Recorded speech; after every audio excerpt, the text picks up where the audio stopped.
Ice Cave by Will Mealy. The expedition shivered and stumbled through mile after mile of identical snowscape. Gusts blew down from the Yeti Spine Mountains and across the flats, covering the group's footsteps as soon as they made them. Visibility was low. Blowing snow allowed only the slightest slivers of blue sky through. Fragments of ice and snow stuck like small darts in the jackets of each member of the expedition. Any piece of skin exposed to the elements would soon be frostbitten. Goggles were required to protect from the harsh wind and bright sun. Audhild was up at the front of the group, stamping through the powder and holding her map out in front of her. She barely held on to it as it was thrashed around in the wind. Zashire didn't know why she was still referring back to the thing. Closer to Fort Kulak, there were a few X's marked on the map, representing suitable camping locations. But they were beyond those places now. The group had moved into uncertain territory, and there wouldn't be many landmarks to guide them between here and the altar. For dozens of miles going forward, they would be alone on the barren flats of Shiverwind. "This place really lives up to its name, eh?" yelled Aryth'ael over the wind. She was quite chipper, despite the severe conditions.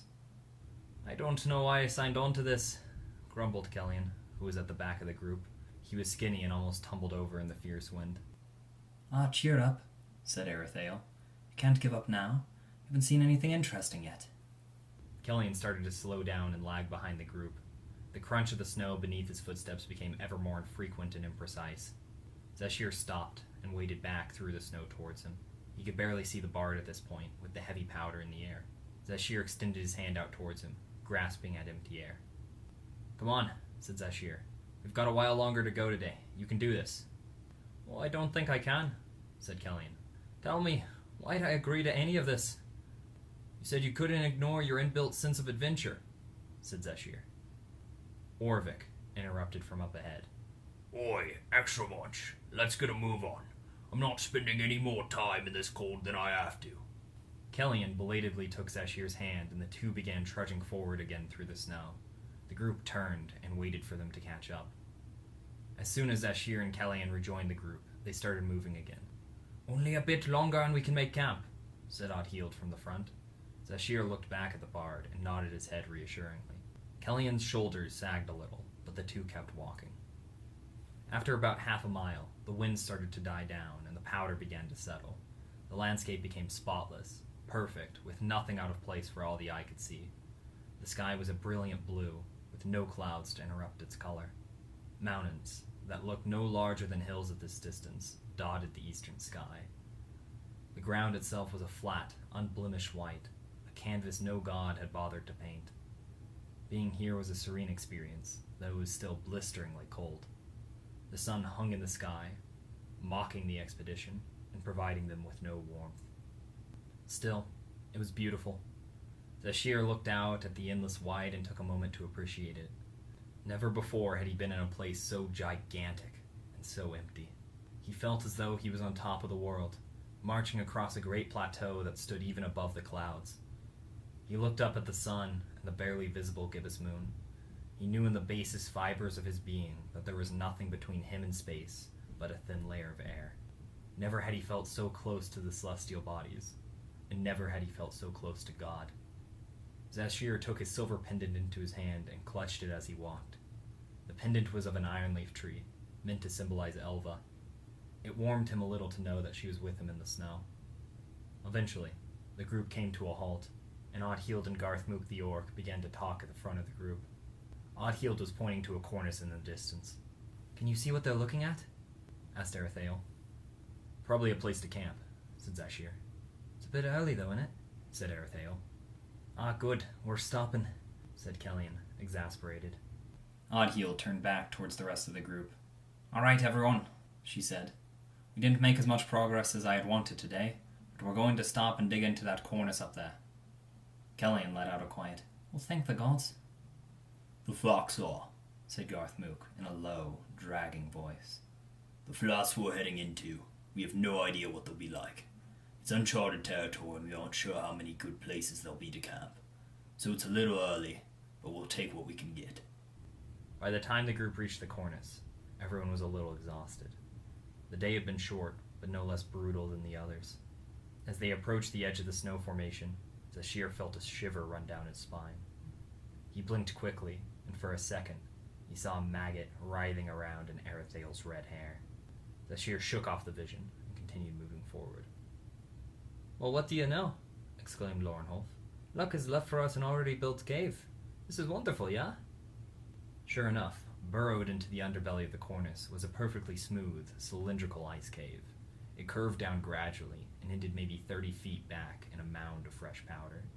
A few icicles hung from the roof of the cave, the particularly large one situated halfway between the entrance and the back. "Will this work?" asked Aryth'ael. "It looks structurally sound," said Garthmuuk, "and if we can insulate it properly, it should be good sleeping." "All right, everyone," said Audhild quite loudly. "We need to be up early tomorrow, so get good rest. Zashire, Aryth'ael, and Kelian will be in charge of insulating the cave with snow. First watch will be Orivik, second will be Lorenjolf, third will be Danigird, fourth will be me, fifth will be Garthmuuk." And so, the 8-person expedition began to pile into the cave. Being in there was like being under the ocean. The translucent walls of ice stretched out to the sides and into the ground, creating a far-reaching web of blue and the white. The floor was smooth and rounded, but not slick. It hadn't been warm enough recently for any of it to have melted. Zashire took his pack from off his shoulder and began to walk into the cave, when Lorenjolf put out his arm to stop him. "Look," he said. One of the icicles hanging from the roof began to twitch and move. Tiny fragments of ice broke off of it as it twisted to face the group. It was clear now that it was not an icicle, but instead an ingeniously camouflaged creature. In the sunlight, Zashire swore he could see through it. The creature was a pale blue, same as the ice above, and had thin white lines running across it. Bits of ice had frozen to the creature, but it didn't seem to be made out of ice itself. It unfurled its wings, revealing a squat, impish being underneath. Sharp teeth lined its grinning mouth, and its eyes squinted with malice. The imp scampered across the top of the ceiling towards the expedition, leaving small scratch marks as it went. The group reflexively leapt back as the imp burst into 1,000 shards before them. An arrow soared through it, terminating at the back of the cave. Zashire looked over at Orivik, who was holding a longbow out in front of him. The string of the bow was pulsating, and his right arm hung unwaveringly in the air. His eyes were transfixed at the back of the cave, where his arrow had now landed. Orivik averted his eyes to see the rest of the expedition staring back at him. "What?" he said gruffly. "You hired me to protect you. That's what I did." The group continued wordlessly into the gullet of the cave. Zashire stepped over the remains of the imp. It had split into chunks of stiff, white flesh when shot. Whatever exactly it was, it didn't possess standard biology.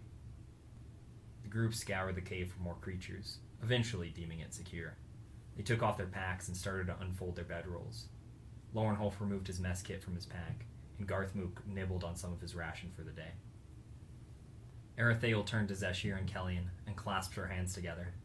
"All right, let's get to it," she said. The three of them then left their belongings in the cave and waded out into the deep snow outside. They would need to pack the snow pretty tightly in order to keep the heat in. "I would have preferred a night shift, honestly," said Kelian. "You'll enjoy the extra sleep, I promise," said Aryth'ael. Aryth'ael and Kelian began to carve out bricks of snow from the ground and place them at the cave entrance. Zashire instead sat down cross-legged and began to meditate. "Hey, come help us with this," said Aryth'ael. Zashire didn't reply. He scrunched his eyelids closed in a deep focus. His silver pendant began to lift off of him, levitating by magic. Aryth'ael and Kelian looked at him in mild shock. Around them, particles of snow began to lift off the ground and collect around the mouth of the cave. Zashire himself shook with a passive exertion, his hands twisting in the air with great force and power. He formed the powder into rigid columns and stacked them against the cave, all with magic. Aryth'ael and Kelian filled in the gaps around Zashire's columns, and without too much work, the entrance was covered. The three made sure to leave a hole, small enough to crawl through, in the bottom right corner of the wall.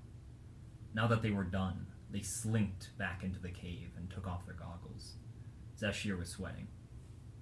"I didn't know you had magic," said Kelian. "Just a little," Zashire replied. "I was a monk down in Sudurland for a few decades. They taught me how to manipulate the base elements there. I could have learned more, but it wasn't for me." "I bet you're missing that climate now, though," said Orivik. "In Sudurland?" asked Zashire.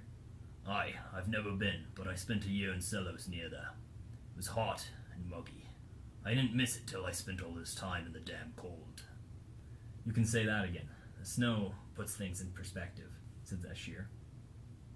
It was dark and cool in the ice cave, though it was beginning to warm up. A beam of sunlight poured through the gap at the entrance, providing enough light to see by. The group naturally split into two for dinner. The hired mercenaries, Aryth'ael, Kelian, Orivik, and Zashire, sat nearer to the front. The Order of the Sun, Audhild, Danigird, Lorenjolf, and Garthmuuk sat further in.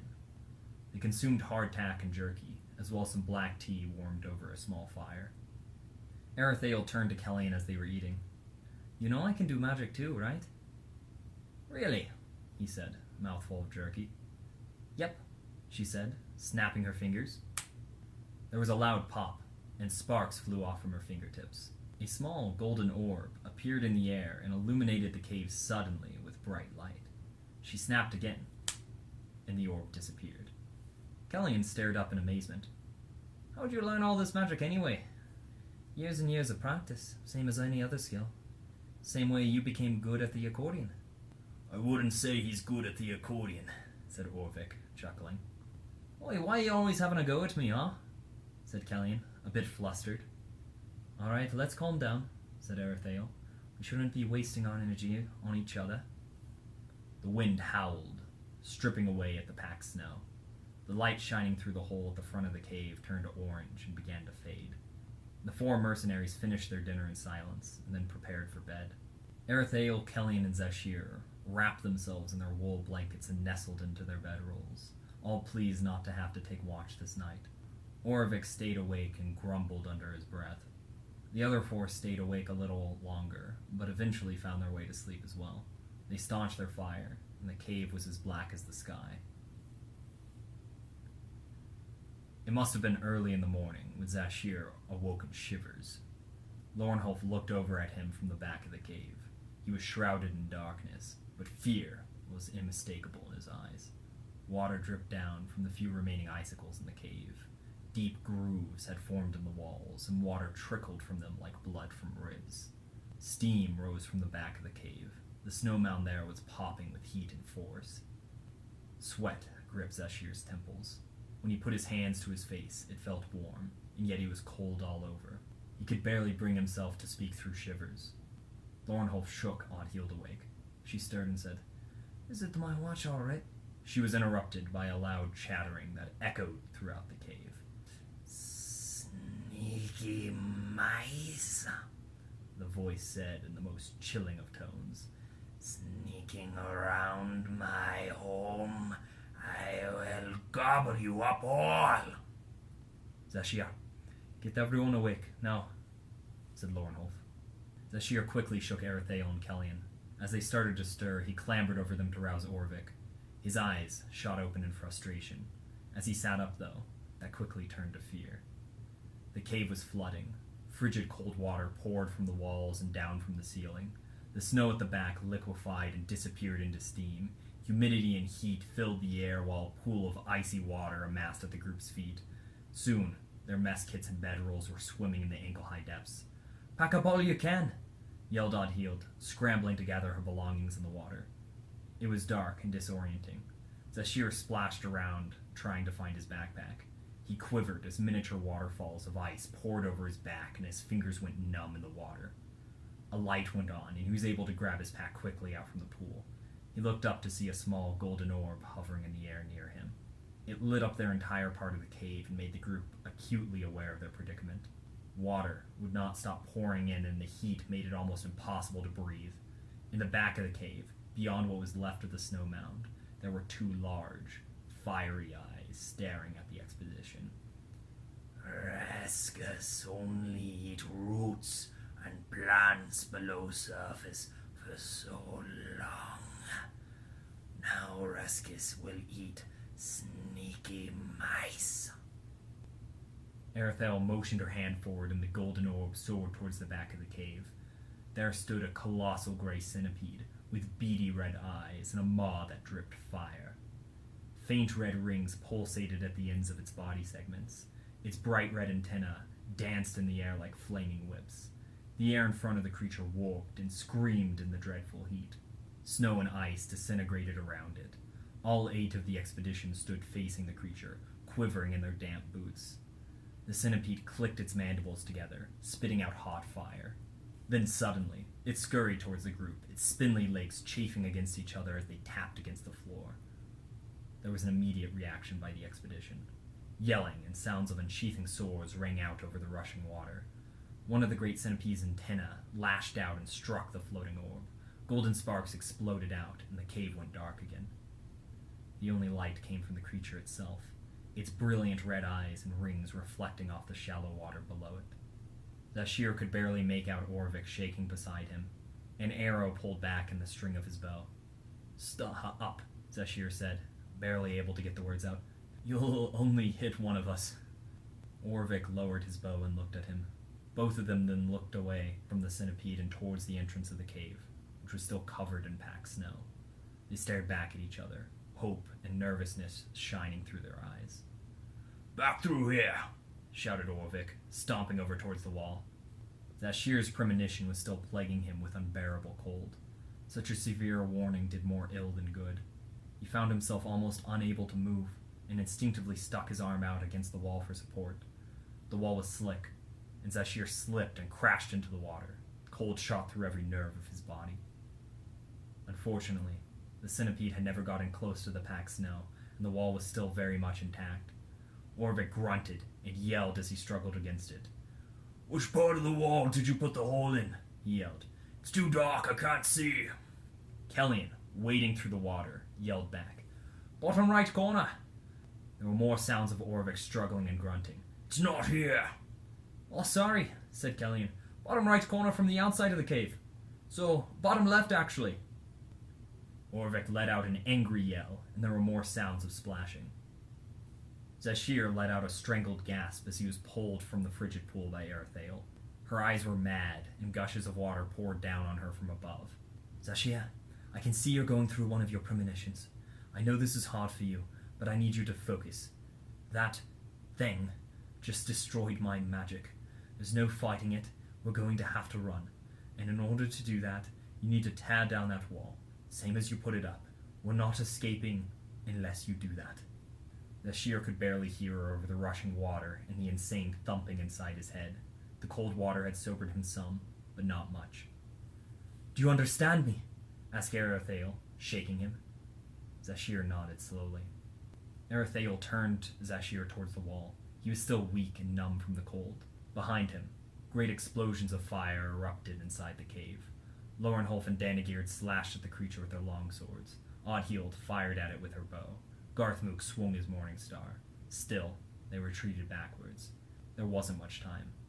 "Mice with sharp sticks," it chattered. "They think they can kill us. I'll burn you up good." Lorenjolf stabbed deep into the underside of the creature. It shook and writhed in pain. Fiery blood spurted out from it, dousing Lorenjolf's whole right arm in flame. He screamed, and Danigird tried to pull him away. Zashire raised up his feeble hand toward the packed snow wall. As the flames flared behind him, he caught a glimpse of Kelian escaping. He closed his eyes and tried to focus his mind. He called back images of the north of the Sylvan country, of Srundat and the monastery, of mosquitoes and lush green forests. He thought of cobble pathways to temples covered in vines. He thought of massive, maroon trees that spiraled towards the air, and of bright blue birds flecking in and out between them. He thought of panthers and sloths and poison dart frogs. Zashire thought of his first chills and his father's heart attack not long after. He thought of his next chills, just paces before meeting his first love. Not all premonitions are bad, he thought. His eyes leapt open, and he prostrated his arms out in front of him. They were shaking, but not from the cold. They convulsed with the fury of magic. Lines stabbed deep into the packed snow wall, and it began to dissolve before them. Soon the snow fell away to reveal the flat white skyline and black sky above. "You did it," said Aryth'ael, smiling. Zashire stood there in mild shock. Aryth'ael turned back to the rest of the party. "We need to leave, now." The others saw the exposed exit and ran, splashing through the shallow water. Danigird helped her brother Lorenjolf along, who was wailing and whose arm was still covered in flames. Aryth'ael grabbed Zashire and kept pace alongside them. The whole group sprinted, through steam and gushing water, out into the snow. Orivik and Kelian stood out ahead of them, dark silhouettes against the white. The monstrous creature came scurrying out after them. The cave behind it spewed steam and sagged in upon itself. Keep running, shouted Garthmuuk. Audhild and Orivik fired arrows at the creature as they ran. The rest just tried to stay out of its reach, but it was clear that the creature was faster than they were. The great centipede was soon upon them. Its burning antenna cracked at the cold air, and its red ring shone out across the night. The creature reeled backwards in preparation for an attack and drizzled scorching fire from its maw. The flaming spittle stuck to the cloaks and jackets of the group and set them alight. There was more screaming and yelling. Aryth'ael stopped in her tracks and threw out her hand towards the creature. A powerful beam of golden light shot from it and struck the creature on its head. It shrieked and danced in pain. Its red eyes went dull and started smoking. The whole group suddenly stopped in their tracks. Orivik and Audhild fired a couple more arrows at the underside of the beast, and it shrieked even louder. What did you do to rascals? What did you do? The creature turned away from the expedition and scuttled off into the flats. It then leapt into the air and dived into the snow like it was water, melting away a tunnel for itself. There was nothing left in its wake other than a collapsing cave and the sputtering of melting snow. The expedition took a little while to pad out the fire in their cloaks and collect their thoughts. One by one, they all turned towards Aryth'ael, relief and gratitude apparent on each of their faces. Audhild brought Aryth'ael into a firm bear hug. "Thank you," she said. Aryth'ael smiled slightly in response. Zashire felt the last of the premonition's effects leave him. He now only had the actual cold to deal with. Kelian stood next to him, his accordion hanging loosely in his left hand and his mouth agape. His shoulder was still on fire. He hadn't bothered to put it out. Zashire turned to him and casually pointed out the flames. Kelian blinked a couple times and looked down at where Zashire was pointing. He promptly dropped his accordion and started frantically patting his shoulder. "Thank you," he said, frazzled. "No problem," said Zashire. The group took a little while to just breathe in the moonlight. Danigird was wrapping up Lorenjolf's burnt arm in gauze. Aryth'ael helped with a little healing magic. Orivik turned to Garthmuuk and Audhild. When you brought me on, I thought this would be a protection detail against other humanoids. I did not sign on to fight whatever that was, he said, pointing back at the collapsed cave. Garthmuuk stepped closer to Orivik and said, You signed on to escort us to the altar and protect us against whatever's in our path. You never told me monsters would be on our path. We didn't know there'd be monsters. Otherwise we would have told you, said Garthmuuk.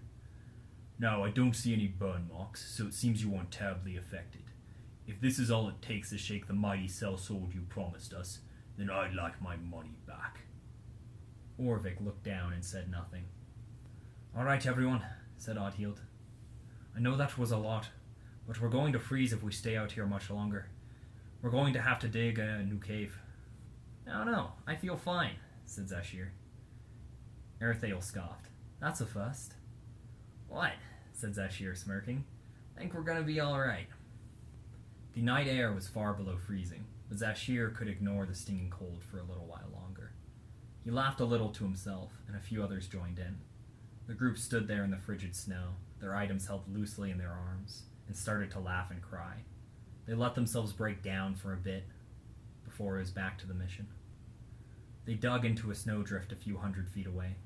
They worked mostly in silence, except for the wind whistling around them, and Kelian softly pressing the keys of his accordion. The cave ended up being too small, but everyone was too exhausted to care. There were no watches for the rest of the night, save for the stars that would look over them till morning.